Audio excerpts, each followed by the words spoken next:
کہ نماز بہتر ہے کہ جماعت کے ساتھ پڑھی جائے. اب جماعت کے ساتھ آپ پڑھ رہے ہیں تو اس میں یہی ہے کہ جی میں اس امام کے پیچھے نماز کی نیت کرتا ہوں، میں عشاء کی نماز کی فرضوں کی نیت کرتا ہوں اس امام کے پیچھے، اور منہ خانہ کعبہ شریف کی طرف، اور خالص اللہ تعالیٰ کے لیے میں نماز ادا کر رہا ہوں. تو یہ نیت کر کے پھر آپ تکبیر تحریمہ پڑھتے ہیں اور کانوں تک اس طرح کر کے ہاتھ اٹھاتے ہیں. اس کے بعد آپ ہاتھوں کو باندھ لیتے ہیں. تو ہاتھوں کو باندھنے کا احناف کے نزدیک جو طریقہ ہے کہ وہ ناف پہ باندھے جاتے ہیں یا ناف سے تھوڑا سا نیچے، اور اگر آپ حنابلہ کو فالو کریں تو آپ ناف سے تھوڑا سا اوپر بھی باندھ سکتے ہیں، حنابلہ کو، شافعیہ کو. تو اس میں کوئی خاص فرق نہیں ہے، بس یہ ہے کہ نماز میں ہاتھ باندھے جائیں. پھر اس کے بعد سبحانک اللہم و بحمدک و تبارک اسمک و تعالی جدک و لا الہ غیرک. اب جب آپ کے قدم ہیں وہ بالکل بہتر ہے کہ بالکل کعبے کی طرف اس کی جو انگلیاں ہیں پاؤں کی وہ کعبے کی طرف رخ کر رہی ہوں، یہ زیادہ بہتر ہے. اور دونوں جو آپ کے قدم ہیں ان کے درمیان 4 انگلی کا فاصلہ ہو تقریباً. لیکن اس میں بھی ظاہر ویریشن ہے، تو ہم تو کسی اختلاف میں نہیں جائیں گے. تو اللہ تعالیٰ نیت کو دیکھتا ہے، اللہ تعالیٰ اخلاص کو دیکھتا ہے. تو اس کے بعد آپ نے جب آپ دیکھ رہے ہیں کہ آپ نماز میں کہاں دیکھ رہے ہیں، تو نماز میں آپ سجدے کی جگہ پہ دیکھ رہے ہیں، اور ایک خاص پوائنٹ کو فوکس کر لیجئے تاکہ آپ کی توجہ ادھر ادھر نہ جائے، اور اس پوائنٹ کو دیکھیں اور جو آپ الفاظ پڑھ رہے ہیں اس پہ فوکس کریں کہ سبحانک اللہم و بحمدک تبارک اسمک تعالی جدک ولا الہ غیرک، کہ یا اللہ تو پاک ہے، سب تعریف تیرے لیے ہے، اور تیرا نام برکت والا ہے، اور تیری ذات عالی مرتبہ ہے، اور تیرے علاوہ کوئی شریک نہیں. پھر اس کے بعد آپ نے اعوذ باللہ من الشیطان الرجیم پڑھنا ہے، شیطان مردود کی پناہ مانگنی ہے اور اس کو پیچھے چھوڑ دینا. پھر بسم اللہ الرحمن الرحیم پڑھنا ہے، اور بہتر ہے کہ ہر رکعت کے شروع میں بسم اللہ الرحمن الرحیم پڑھ لیا جائے. اگرچہ امام ابو حنیفہ رحمۃ اللہ علیہ کے نزدیک اگر آپ نے نماز کے شروع میں بسم اللہ پڑھ لی ہے تو وہ کافی ہے، لیکن اگر آپ ہر رکعت کے شروع میں بھی پڑھ لیں تو بھی ٹھیک ہے. آپ نے الحمد شریف کے بعد سورت شروع کرنی ہے، اس کے شروع میں بھی بسم اللہ پڑھ لیں، حرج کوئی نہیں ہے. لیکن امام ابو حنیفہ رحمۃ اللہ علیہ کے نزدیک پہلی جو بسم اللہ ہے وہ پوری نماز کے لیے کافی ہوگی. پھر اس کے بعد آپ نے وہ الحمدللہ رب العالمین الرحمن الرحیم مالک یوم الدین ایاک نعبد و ایاک نستعین اہدنا الصراط المستقیم صراط الذین انعمت علیہم غیر المغضوب علیہم ولا الضالین. آپ پہلے اللہ تعالیٰ سے دعا مانگ رہے ہیں تو دعا مانگنے کے کچھ آداب ہوتے ہیں. اب دعا کیا ہے؟ اہدنا الصراط المستقیم. تو لیکن آپ یہاں پہ اہدنا الصراط المستقیم، یا اللہ ہمیں سیدھا رستہ دکھا، یہ آپ دعا مانگ رہے ہیں. لیکن نہیں، دعا سے پہلے آپ نے ادب کا اظہار کرنا ہے کہ ادب اللہ تعالیٰ کا ادب ہے، احترام ہے، اللہ تعالیٰ کی تعریف بیان کرنی ہے.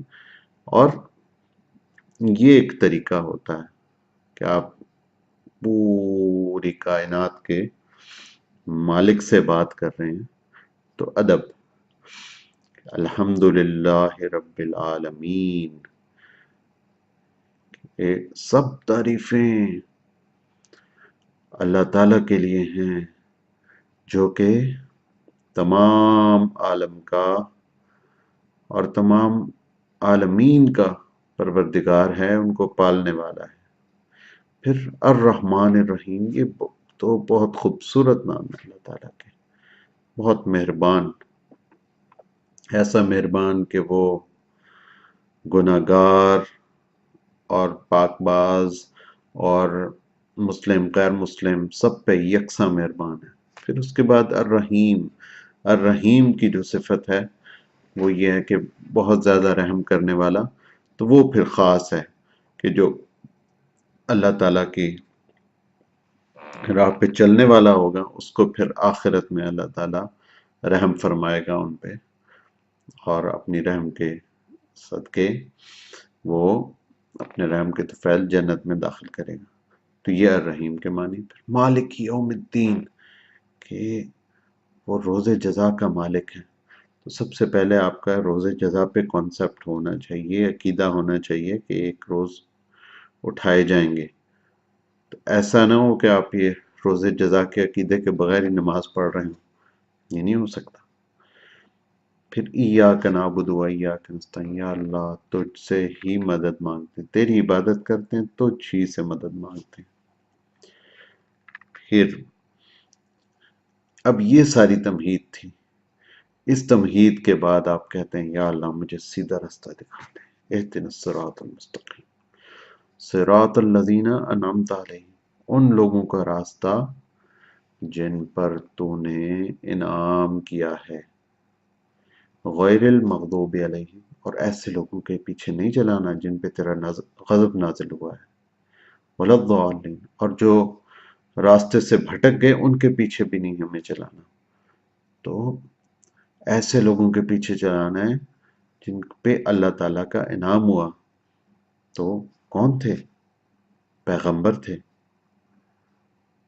پیغمبروں کے بعد نبیین، اور اس کے بعد یعنی نبیین پیغمبر ہو گئے، پھر رسول پاک صلی اللہ علیہ وآلہ وسلم کی ذات، پھر اس کے بعد صدیقین، صحابہ، ان کے نقش قدم پہ چلا، پھر اس کے بعد آپ نے کہنا ہے کہ جی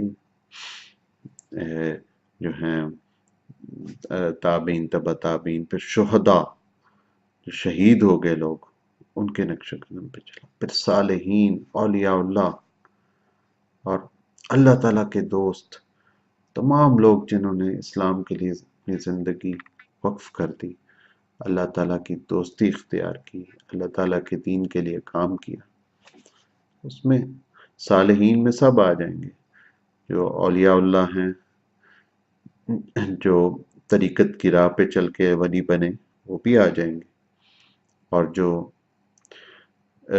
طریقت کی راہ پہ نہیں چلے لیکن بہت صالح تھے وہ بھی آ جائیں گے۔ تو ان پہ بھی اللہ تعالیٰ کا انعام ہوا۔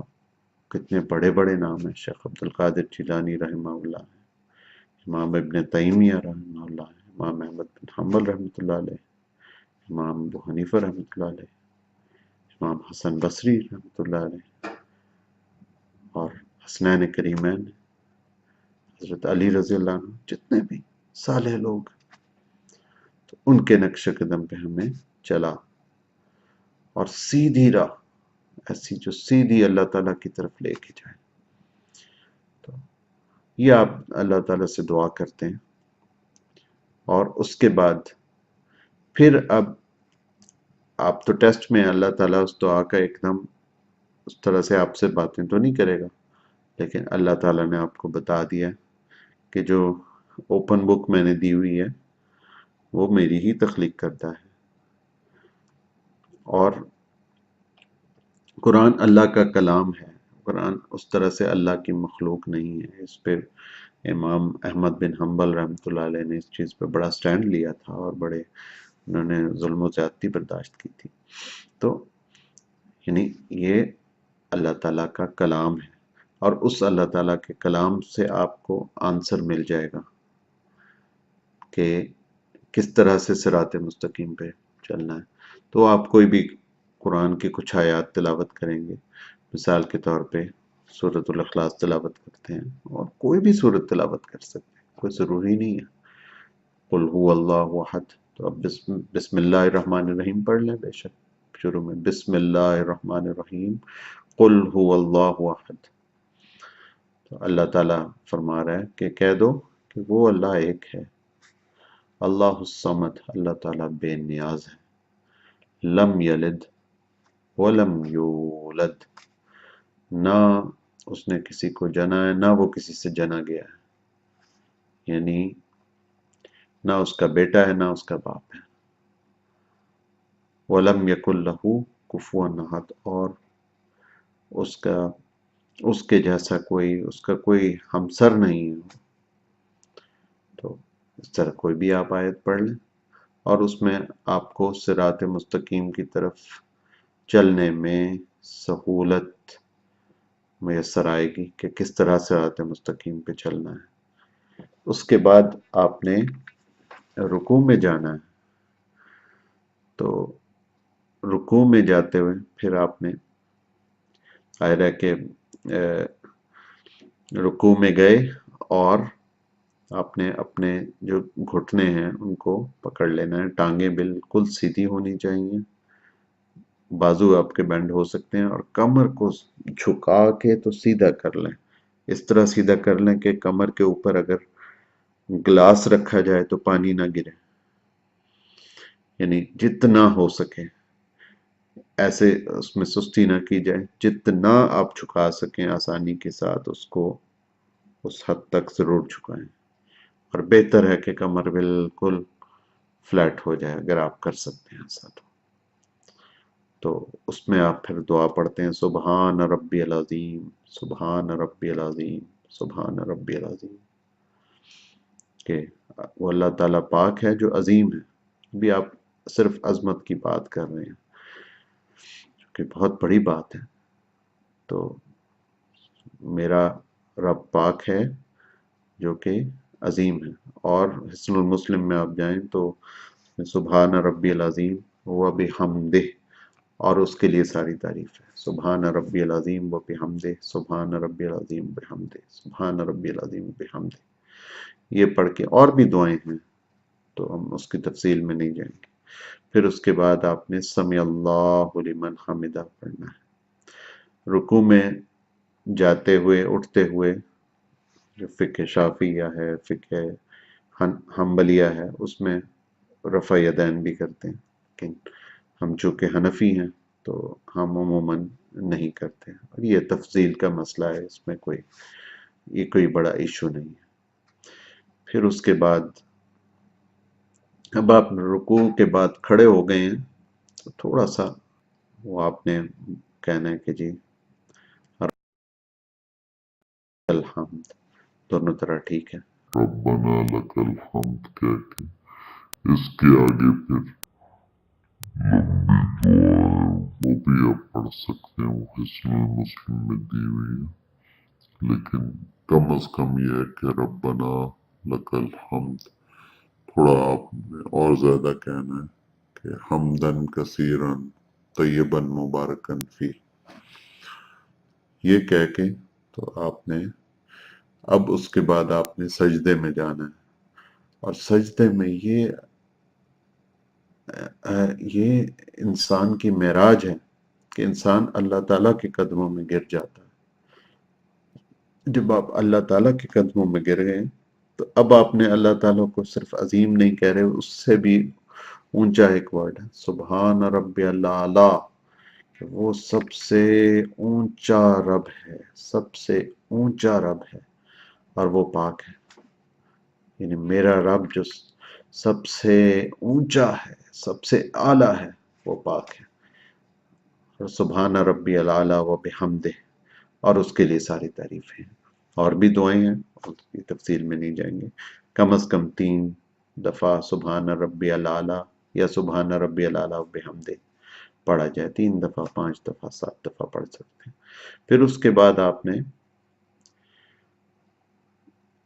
بیٹھنا ہے، تو سجدے کے بعد آپ بیٹھے، اور کم از کم اتنی اتنا وقفہ دیں اس میں رب اغفر لی پڑھ لیں کہ ایسا نہ ہو کہ آپ فوراً ہی دوسرے سجدے میں چلے گئے. اتنا وقفہ دیں کہ جس میں آپ 2 دفعہ رب اغفر لی یہ آپ کہہ سکیں.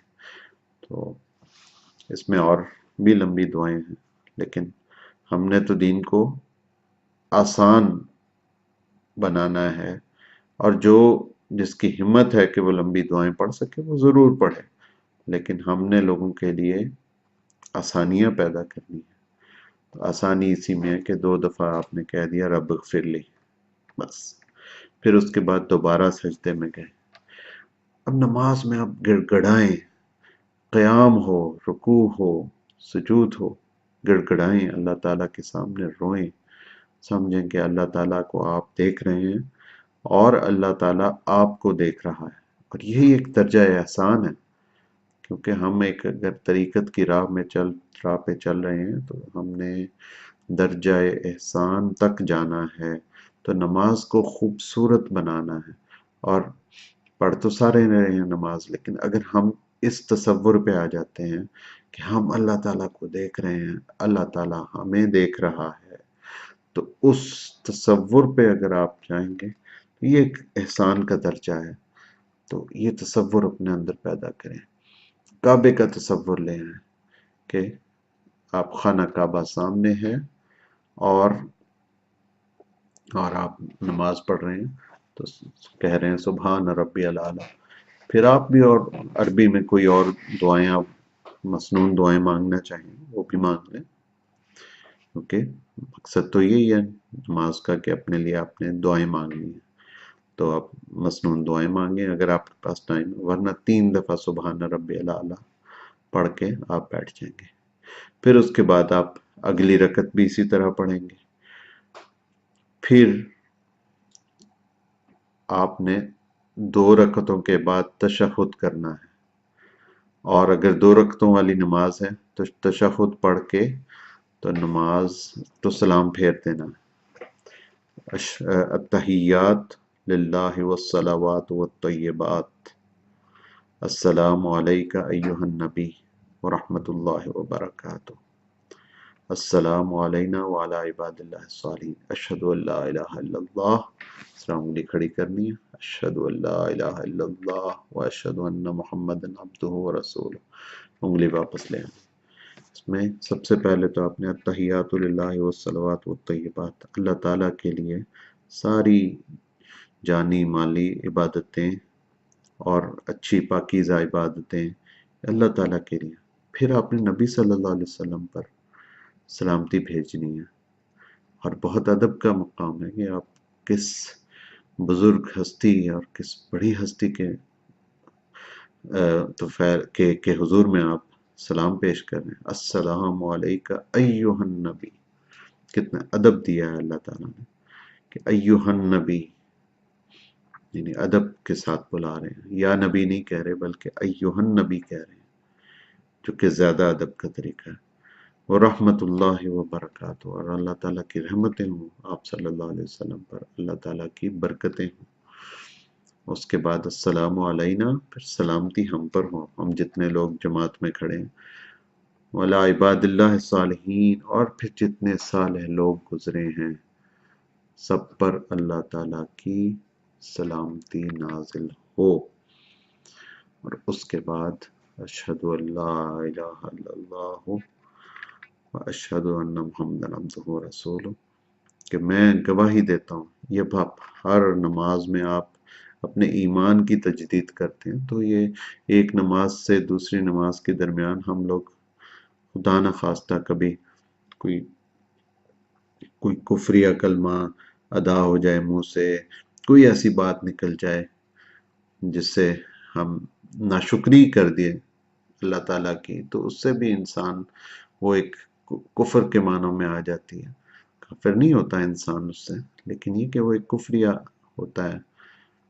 تو کسی نے آپ کو کوئی کہا کہ جی نماز پہ چلو، یہ کیا آپ نے کہہ دیا نہیں.